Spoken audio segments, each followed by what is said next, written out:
planning system. Hippodamus, a very famous architect of antiquity, and of course he was the father of the urban planning system. According to this system, we have straight streets, and the buildings used to be in functional positions with cool weather during the summer and hot during the winter. So the name of the streets during antiquity was P, the letter P with a number. For instance, here the name of this street was P10. Nowadays the name of this neighborhood, because it's one of the most rich neighborhoods, is Kennedy, like the president. Also, we have many other cities according to this urban planning system. For instance, we have the port of Athens, Piraeus. We have a city in Italy next to Calabria. And also we have the city of New York in United States. They constructed New York according to this urban planning system of antiquity. We have a very nice view on the right of the city, and also this place, Rhodians today, during the night they used to come here because it's a romantic place. Also our driver used to come with his wife, Kyriako? No, I don't like the height. And also here, for example, we are coming to eat souvlaki, of course, or fast food. So we have the Upper Acropolis. This Acropolis was something like an entertainment park because we didn't have walls around the Acropolis like the Acropolis of Lindos. And around the Acropolis we had grassland, we had a lot of fields, and we had also a lot of houses. This is, I'm saying every time because this is the house of my dentist. It's one of the most beautiful houses. Look my teeth. Okay.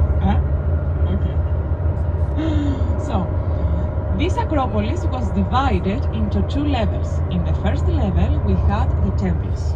When we go closer I will explain you everything. In the second level we had the public buildings.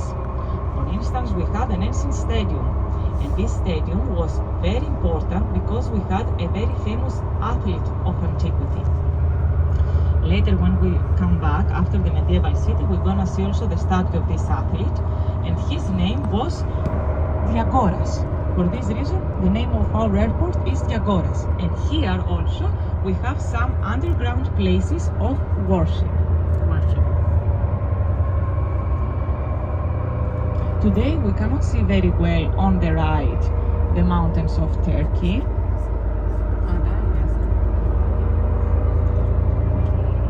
Yes.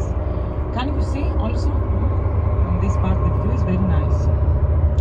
And we can see also the northern edge of the island. Also, here, for example, straight, the area under this hill has the name Kritika, because a lot of people from Crete, Kritika means something that belongs to Crete. A lot of people from Crete, they came here and they constructed also their houses, and they named the area Kritika. We had a lot of people from Crete here, and also in the western part of the island we have a village with the name Kritinia, which means New Crete. This was during the 18th century, yes, and later they named it. Also, okay, from distance we can see also on the left we have the temple of Apollo. We will go closer to have a look. So before I mentioned Diagoras, we're gonna see also his statue, and I will tell you some information about Diagoras. Diagoras was a boxer during antiquity. He was also an Olympic champion. He won twice the Olympic Games and also many other games, for example, Isthmia and Nemea in Peloponnese. And Diagoras had 3 sons and 2 daughters. Also, the sons of Diagoras and the grandsons used to be Olympic champions. So he was very, very famous. And we have also a football team today with this name, Diagoras. On the right, we have the area with the name Kritika, under the hill.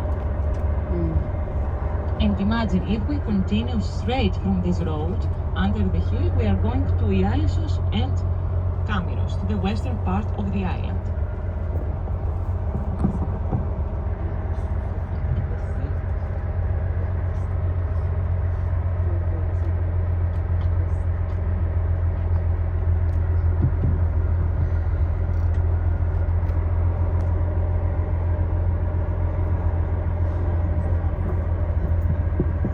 And also straight on the right, on the hill, we have a very big building. It's like a yellow, the color of this building, if you can see. This is our hospital with a very nice view. In Dodecanese, we have hospital only in Rhodes. In the other islands, we have medical centers. And also university, we have only in Rhodes. In Dodecanese, In Athens, of course, we have, because it's the capital. Also in Thessaloniki or in Crete, we have. So we are going to see the first level of the upper Acropolis. This Acropolis was dedicated to Apollo. The first who started the excavations were Italians, and later, when Rhodes and Dodecanese became part of Greece in 1947, Greeks, they continued the excavations. And also in the future, we must continue. I don't know when, to be honest.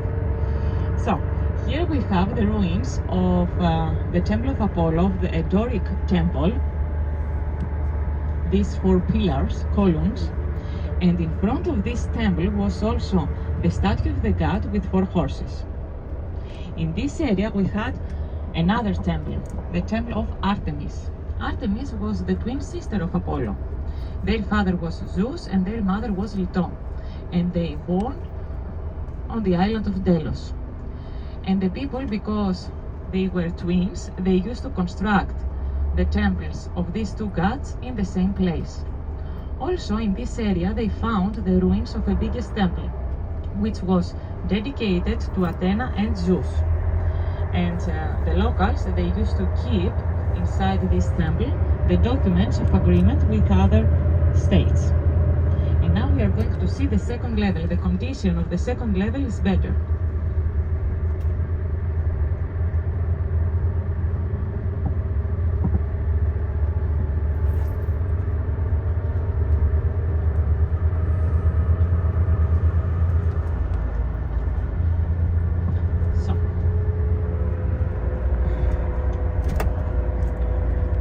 Okay, so in the second level, as I told you, we have the public buildings. Now, because we are first, the first Pullman, perfect. On the right we have the ancient stadium. This is the second ancient stadium, and the length of this stadium was 210 meters, and the width was 35 meters, and hosted 30,000 spectators.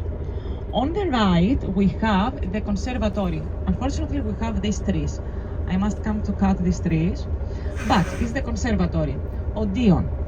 The conservatory was hosted 800 spectators, so it wasn't so big, it was small.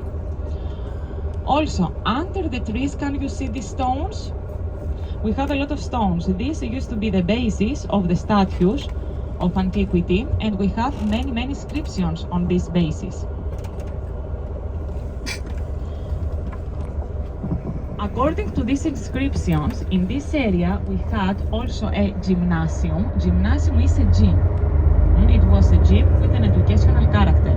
And also the word gym is from gymnasium of antiquity.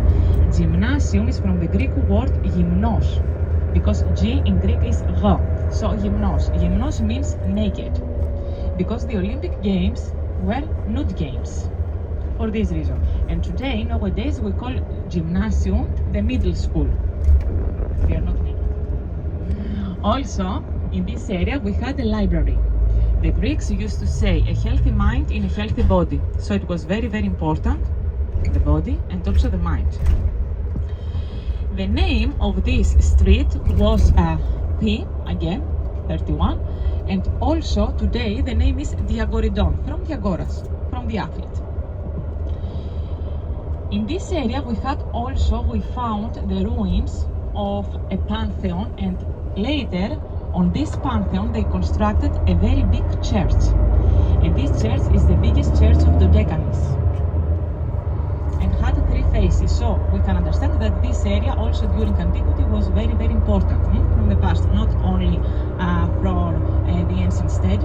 also for the other buildings, because during antiquity here was the center. So, I will not sing, excuse me. So, I mentioned before the agoras. Also, the daughter of the agoras, Kalipatira, was very, very famous during antiquity because she was the only woman who went to see an Olympic game. She disguised as a man because the Olympic Games were only for men. Of course, nude games.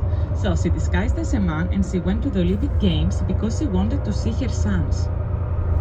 When they realized that she was a woman, they didn't punish her with death, thanks to her father, her sons, and her brothers, because they were Olympic champions.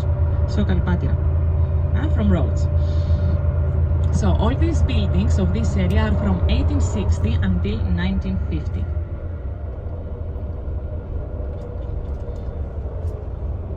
And now we are very close to the medieval city. In a few minutes we're gonna stop to Dubois Gate. Dubois Gate was one of the most important gates of the medieval period. In the medieval city in total we had 10 gates.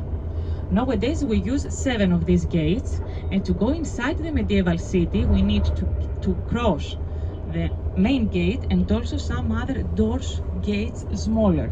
And also we had in the medieval city 3 moats, Volcrown. And we're gonna see the biggest Volcrown, and we have also 2 smaller.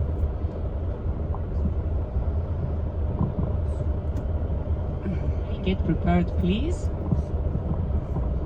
Yes, get prepared, please, because in just a minute we'll be at this gate we've mentioned, named after one of the Grand Masters, Dubois, from where we will enter the old town. So, ladies and gentlemen, please let me repeat. We're going to have a guiding now. Eleni is going to guide us through the old town. And very important, where we get dropped now and start walking, this is not our meeting point. Departure will be from another place, which is at the end of the guiding. So please, everyone, stay with us. Otherwise, you can't know where is the meeting point. If you can't know where is the meeting point, you can't be there on the time. If you are not there on the time, you can take a taxi back to the hotel. Better you stay with us so we can show you where we meet for the departure, and so you can of course join the guiding and learn about this old town. And this will be pretty interesting and actually quite a long walk, much longer than the one we did yesterday. We'll be walking towards the Grand Master's Palace and then down the Street of the Knights to the square where the Archaeological Museum is. And this is where we are going to give you a map, some orientation where you can find what, and afterwards there will be free time. Ladies and gentlemen, please don't forget, if you decided to book the packages for the second week by paying them cash, you please, here in Rhodos town today, you can find many mini banks. You can withdraw euros. And look, maybe it's important to let you know that from tomorrow on we are going to be in Turkey, and in Turkey there is the currency Turkish lira, right? But where we will be, so actually we never we don't need to exchange. You don't need Turkish lira. You better don't have Turkish lira, because there is a terrible inflation rate at the moment, 60%. So if you have Turkish lira and it's not all spent away and you take it back to Norway thinking next year I'll come to Turkey, the value will be half of it. Really is a terrible inflation. But that's one thing. Actually, the main thing I'm talking about this is that wherever you go, wherever we will be, if it is Pamukkale, Ephesus, whatever, you can everywhere pay by euro. Euro is very well accepted in Turkey, especially at touristic sites. In touristic centers, you can always pay with euro, and that's why I recommend, please think about it, because from tomorrow we are going to be 4 days in Turkey, and it is of course helpful to have some cash. So the days we are in Turkey, it would be difficult to find mini banks. You can withdraw euros, and if we find one, you can withdraw. There are some, you can find them actually, but on the other hand, if you withdraw euros in Turkey, you pay a very high commission fee, like 8% or something. So I recommend, please think about, there will be lunch times, there will be coffees and teas and beers and wines you will have. And there will be 4 days, you will meet people, maybe you like to tip people. So it helps if you have cash, and the best opportunity is to withdraw here, as long we are in Greece, as much you need for the time we have in Turkey. So now, please, ladies and gentlemen, let's meet outside where you see this map on the right hand side. Let's meet there, please. Map.